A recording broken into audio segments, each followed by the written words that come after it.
Hello, everybody. What do you work in? Just think of how many times you've been asked this question as an icebreaker by complete strangers, and then moved on quickly, perhaps, to the next subject. If the answer is, I'm a travel writer, it's not very likely you'll move away that easily. Very often you'll have to explain to the other person that no, your life is not a never-ending holiday, and that actually, yes, travel writing can be a job. Sometimes when I'm not very chatty, I take the easy way out. Once or twice, I've said that I ran a funeral parlor. You see, nobody doubts that being an undertaker is a job, and that it's a very useful one. And oddly enough, nobody asks any further questions. Now, what I do is not write travel guides or earn money, advertising hotels and restaurants. It's writing about my travels, narrating my experiences, which focus on the people I meet and the stories they choose to share with me.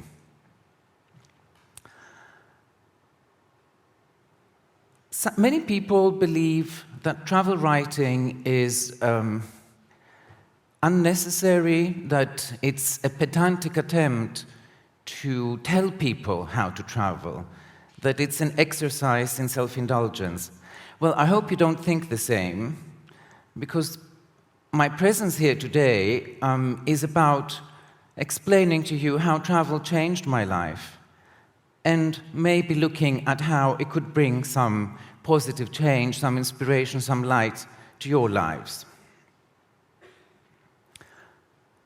Travel has defined my life over the last 20 years. It's defined the way others look at me, especially those who know of me but have never met me. They know me through my writing.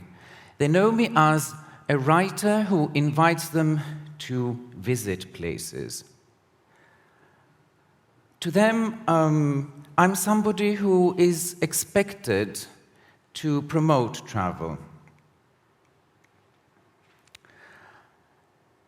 Over the last 20 years, the way I've traveled has changed quite a bit. The second decade, I've been, as was said before, a bit of a nomad. My life has been moving between my base in Athens and other cities abroad, whereas I've been taking some trips to write articles in the meantime. The first decade, I was much more settled. Istanbul, which was my base at the time, was also my main field of exploration. So Istanbul taught me very many things. One of the things it taught me was not to necessarily associate travel with physical displacement.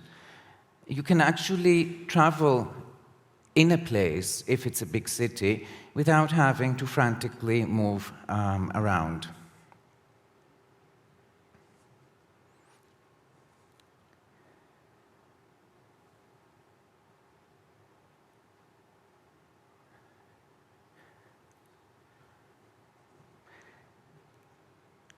I'm sure you've heard of these child prodigies, people who at age 5 decided that they want to be a writer, or they want to be a musician, or they want to be an artist, a painter, and then they followed through.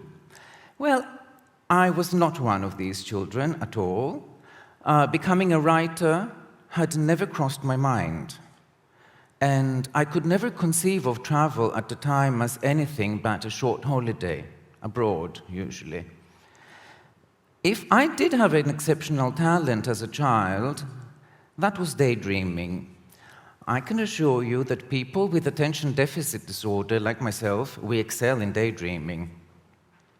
As a result of that condition, I chose the easy, the safe way out. I chose to study law. Surprisingly, I excelled in my legal studies. And in this photo from the University of Cambridge, you can see my being awarded my graduate law degree. I know what you're thinking. You're thinking that the gown suited me splendidly. It's a garment which had a very short career in my wardrobe. Because unsurprisingly, I felt more lost when I finished my legal studies than as I had felt before embarking in them. I was sure that I did not want a career in law, certain about it. But I was clueless as to what sort of a career I wanted and how I would go about it. Then I decided, like many others before me and many others after me, to take a gap year and travel the world. Of course, I wanted to see places. I wanted to see places that I hadn't seen yet. But at the same time, I was hoping that the experience would help me discover new interests and perhaps a long-term commitment, help me discover something that would make me commit to it. In many countries, especially nowadays, a gap year is considered a rite of passage for young people, a process of coming of age. Several months of independent traveling are considered a valuable eye-opener. Greece is not one of those countries. And I'm sure you can imagine the utter horror of my parents when I told them of my decision. They had just paid for my expensive graduate degree in Cambridge, and the reaction was, the boy has lost it, he'll get over it. I didn't do that gap year in the end, and I didn't do it because while working on a cruise ship to raise money for it, I ended up in Istanbul. A series of coincidences led me there. That city completely enslaved my mind and heart in a few hours. And I decided to move and settle there and ended up spending 12 consecutive years in that amazing place. Not even this image of amazing natural beauty, which I shot from atop the first Bosporus Bridge, could possibly convey the charm of Istanbul.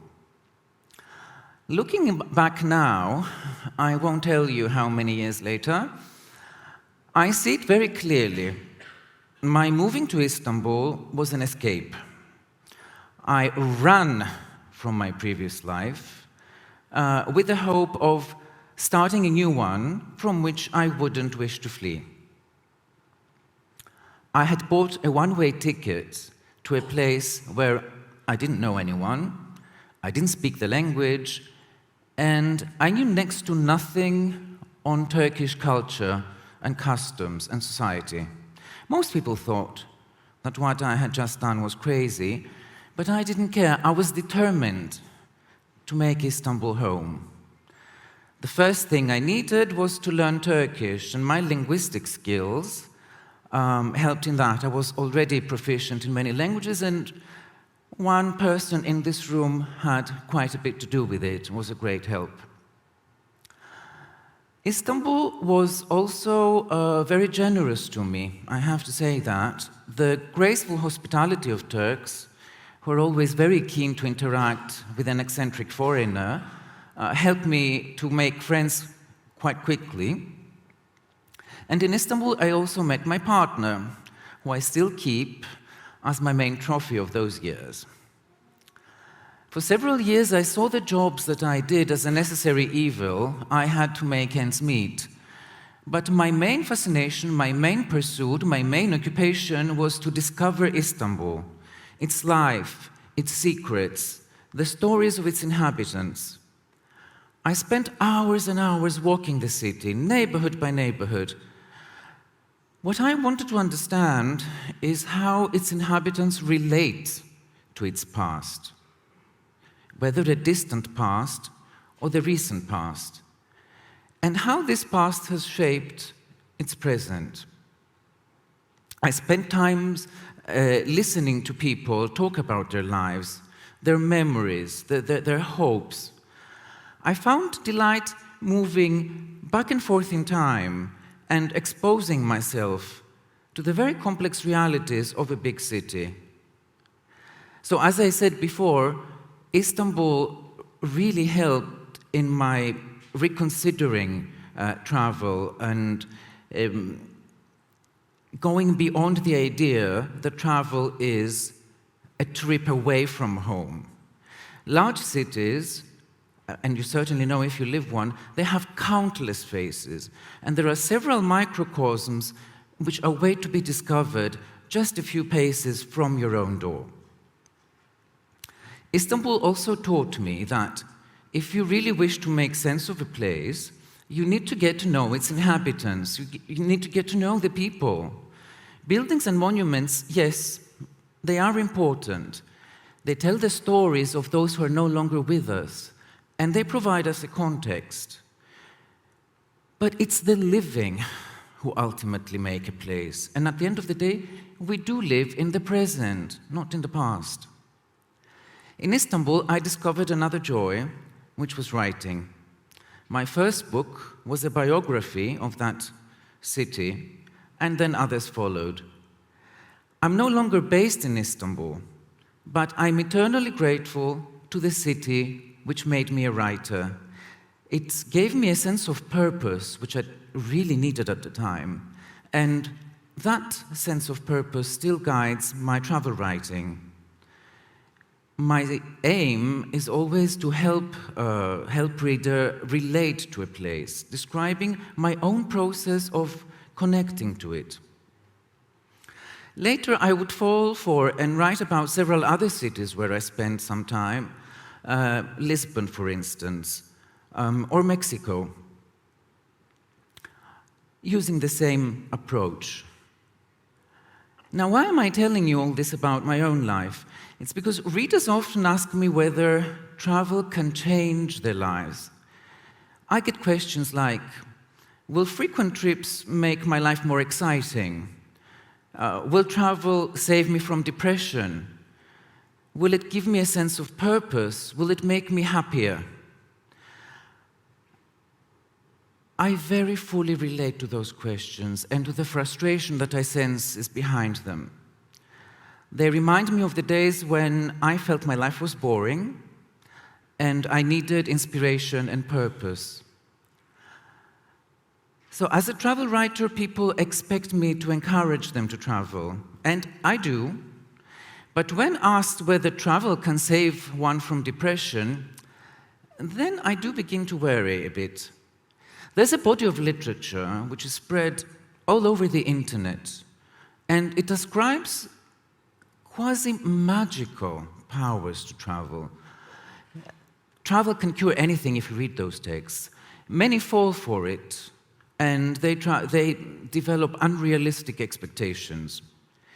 If you're genuinely frustrated with your lives, I think you first have to identify the source of frustration and deal with it. The solution is not in travel, it's elsewhere. Let's say, for instance, that you suffocate because of a boring job. Then it's your job you have to change. Let's say you suffer in a toxic relationship. It's the relationship you have to end. What could travel do for you in such cases? Perhaps it could give you the chance to reflect from a safe distance and take the decision you know is necessary a bit faster. Now, you don't need me to convince you that travel is not a cure for depression, right? Cavafy, who was a poet, my favorite poet, not a psychiatrist, has very eloquently warned why escapism won't cure your mind. No matter how far you go, he says, that your ghosts, your frustration, they will tag along. Yourself is the only person you can't escape from. And he said that back in 1910, by the way. Having said all that, don't get me wrong, of course I firmly believe that travel can be a source of light. How could I not believe that with the life experience I've had. But in order to achieve that, you first of all have to travel independently and ignore the tourism industry. That industry has made travel synonymous with short escapes, short pleasure escapes, and with a concept which makes me literally shiver, the bucket list, that list of must-sees and must-dos. And this, my friends, I firmly believe is the dumbing down of travel. It removes all sense from it. The experience of tourist groups moving from city to city and from site to site within the same city is summarized in a phrase I often hear, and which I find the stupidest of phrases. It's like, I did Paris, I did Rome, I did Madrid. No, darling, what you did was waste your time and money shooting a lot of selfies along the way. A friend of mine who's also rather nomadic said it very aptly. Many people travel with tick boxes. They check the musts along the way. They run around like headless chickens. They scratch the surface at best, learn nothing, and move on. And sometimes, you know, the disconnect is beyond belief. I mean, I've honestly met people in Bucharest who thought they were, at that very time, in Budapest. I've met people who, honestly, who bought a ticket to Slovenia and they thought they were arriving in Bratislava, Slovakia. Now, knowing where you're going and why you're going there, why you want to be there, is a very good start, believe me. So, do you wish for travel to have a positive impact on your life? Forget the lists, forget the must-dos, set time aside for one place, you know, one place at a time, and study a bit before going. Don't limit yourself to the major monuments, to the, you know, to what is known and iconic.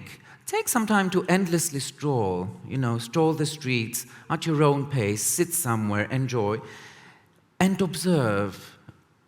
And for me, the most important thing, try to meet local people. Try to open up conversation, to learn about their lives, to listen to their stories. Never miss an invitation to visit friends in their home country.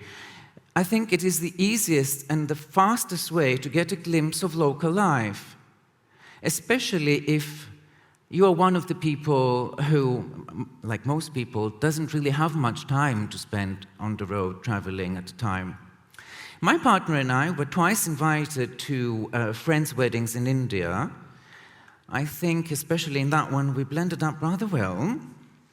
The weddings were not only a sensational introduction to Hindu customs, they were a venue to make new friends, new local friends, and to be able, touring, walking around with them, to see local life through their own eyes and learn about things that we wouldn't have been able to observe on our own.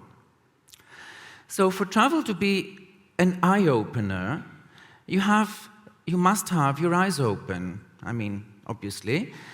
And I believe you have to not overplan, but accept things as they come.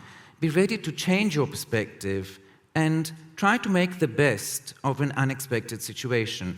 And sometimes it's the most trivial, the most mundane experiences that can really help you change perspective on things, change perspective that you will carry in the rest of your life. A couple of years ago, our luggage, along with that of many other passengers on the same flight, disappeared for nearly 2 hours at Lisbon airport. Airport staff reassured us that all luggage had arrived and would be with us shortly. Now, our shortly became longer and longer. And after an hour of waiting, I noticed how the mounting irritation of my partner and me sharply contrasted with the placidity of the Portuguese passengers. And one of them told me why are you worrying? We've been told that our luggage is here. It's coming. It will come. Why are you worrying? And I thought, like, he's very right. Why am I worrying? Why do I always worry and get anxious about, minor things in the general scheme of our lives? Now, during that wait, we struck conversation with a young academic who was living in Istanbul, and it appeared that she had a very interesting life story to share. We met with her several times, the 2 months we spent in Lisbon. So an event which appeared to be an adversity, a misfortune, actually turned out to be a blessing. Visions of past travels often return to my mind and haunt me, and they give me pangs of nostalgia. Sometimes the vision is an experience, something very unique that I lived. Like, for instance, the all-night Christmas Mass in a rock-hewn church in Lalibela. I remember I spent the night tightly hugging complete strangers so that we would all keep our collective balance and not tumble and fall from the rock cliff. But usually, it's the moments shared with friends that I've made while traveling that come back to my mind, such as our endless barbecues and conversations and tango classes in Buenos Aires. And that crowd of friends has made that city, turned that city into home every time we go there and spend some months, because it's people that make places and people that will make your travel experience stand out and be memorable forever. So I carry my travel memories wherever I go. They act as beams of light for my life, broadening my vision of the world, and trust me, they bring me much joy and solace in moments of adversity, in difficult times.